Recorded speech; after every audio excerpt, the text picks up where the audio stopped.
ஒரு பெரிய ஆக்டரோட 100வது திரைப்படம். எல்லா ஹீரோவுக்கும் 100வது படம் கூடாது. இல்ல செல்வமணி 100வது படமா தான் நீ பண்ணணும். பட்ஜெட் அதுக்கேற்றமா அப்புறமா இன்க்ரீஸ் ஆகுது.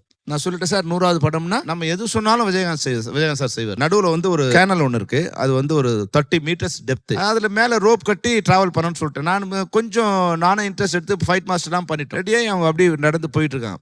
சென்ட்ரலில் போகும்போது என்ன ஆச்சுன்னா 6 பேர் வந்து நிற்கும் போது 600 கிலோ வெயிட் வரும்போது கீழே இருக்கிற கயிறு வந்து கீழே போகுது.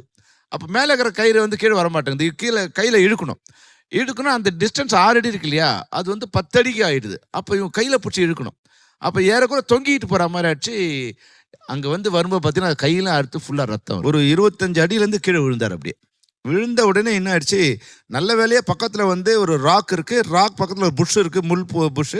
அதில் விழுந்தார். விழுந்தோடனே பின்னாடி அவர் நல்ல அடிபட்டுருச்சு. அந்த பின்னாடி வந்து அவருக்கு அந்த டைல் போன் இருக்குங்களா, அதில் வந்து அந்த வைப்ரேஷனில் அவருக்கு வந்து